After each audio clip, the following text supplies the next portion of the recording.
Welcome to a new episode of Isla Fishing Tips. I'm Clara Maple, a young angler from a small fishing village along the Philippine coast, and today we'll explore a golden tip that every fellow angler should master. How to identify fish schools by observing the water. Golden secrets for anglers in the Philippines. Have you ever wondered? At the same river bend or sea stretch, some sit all day without a single catch, while others reel in fish the moment they cast. The difference isn't just in the bait or rod. It is the ability to observe the water and spot fish schools. In this episode, I'll share key water signs, practical tips tailored for Philippine waters, and two personal stories from Batangas and Lake Taal, experiences that deepened my understanding of this art. So, get ready, sharpen your observation skills, and join me on this journey. Before diving in, I want to emphasize that fishing in the Philippines is more than a hobby. It is a part of our culture and livelihood. With over 7,000 islands, from the white sandy beaches of Luzon, vibrant coral reefs of Visayas, to the deep bays of Mindanao, nature here offers endless opportunities for anglers. However, success requires more than skill. It demands the ability to read nature, and the water's surface is an open book guiding you to fish schools. I started as a novice, casting blindly without noticing my surroundings, often ending up with empty-handed trips. But over time, with guidance from local fishermen, I learned to observe, and today, I'm thrilled to share this with you.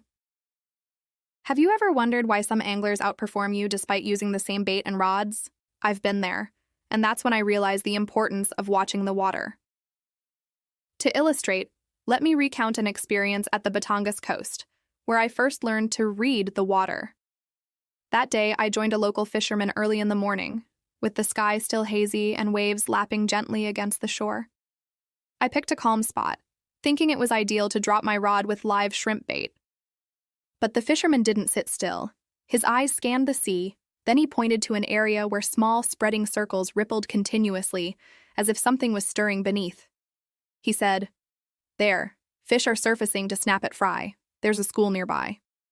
I was skeptical but followed his lead, moving my rod to the spot. Just a few minutes later, the float jerked hard and sank. With excitement, I reeled in a fresh trevally, gleaming under the dawn light, a prize right in the Philippine Sea. That moment taught me that the water's surface is a map leading to fish schools, and since then, I've paid closer attention to nature's signs. So, what signs on the water can reveal fish school locations? Based on my experience and lessons from local fishermen, here are 4 key indicators that Philippine anglers should remember. Sign number 1, continuous small circles. First, continuous small circles on the water. This is a classic sign when predatory fish surface to gobble up fry or insects. These spreading ripples often appear during early mornings or late afternoons, when light is soft and fish are active.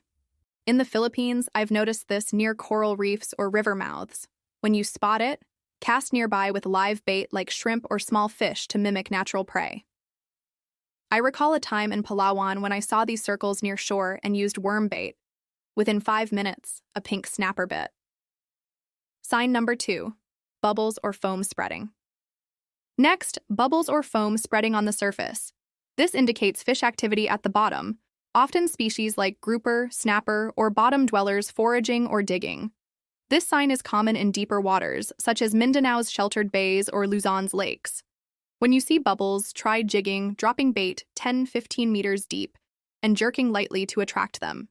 I tested this in Subic Bay and landed a big grouper. A memorable catch. Sign number 3, ripples against the wind direction. The third sign is ripples against the wind direction. If you notice small waves moving opposite to the wind, it's a sign of a school swimming just below, possibly tuna or mackerel hunting. In the Philippines, with strong Pacific currents, this occurs in open waters like Cebu or Zambales. The tip here is to cast along the ripple direction using bright lures to boost attraction. I applied this in Cebu and caught a mackerel. Truly thrilling. Sign number 4, seabirds diving repeatedly. Finally, seabirds diving repeatedly into the water. This is a sure sign of a school of small fish, drawing larger predators like tuna or snapper. In the Philippines, seagulls or other seabirds often appear offshore or near coral reefs. When you see this, cast quickly with live bait or reflective lures. I remember a trip in Visayas where I spotted birds diving and used shrimp bait. 10 minutes later, a small tuna was hooked. To apply these signs in real-world fishing in the Philippines, I have specific tips for different areas. For open sea, if you see fry jumping out of the water, it's a clear sign of big fish like mackerel or tuna chasing. Cast immediately. In lakes and rivers of Luzon, look for submerged grass or seaweed along the banks. These are hiding spots for tilapia or carp. During early mornings with clear water, watch for faint spreading waves, a golden opportunity, especially with fresh bait. Lastly, in offshore waters, target areas with gentle eddies or underwater currents. Fish schools often concentrate there. I tried this in Davao and came back with a full haul. To add more context, let me share another story from a trip to Lake Taal, the famous volcanic lake in the Philippines. That day, I went with a friend, both of us eager to fish. My friend impatiently rowed to the lake's center, thinking deeper water would yield bigger fish. Meanwhile, I noticed small ripples near the shore despite a light breeze, too weak to create waves. I decided to try worm bait right there, hoping to find a school. Half an hour later, I landed 2 big tilapia, shining in the sun. My friend, still in the middle with a motionless float, laughed and said, "Reading the water matters more than picking bait." That saying held true that day and became a key lesson for improving my observation skills on later trips. However, when observing the water to locate fish schools, keep these safety notes in mind. First, on rocky, slippery beaches, avoid standing too close to the edge to prevent falls. I nearly slipped in Batangas due to carelessness. Second, don't mistake wind ripples, falling leaves, or drifting debris for real fish signs. Take a closer look to differentiate. Finally, stay quiet and minimize noise, especially in shallow waters. Loud sounds can startle fish. I always wear anti-slip shoes and keep my voice low when fishing near shore, and it's paid off with better results.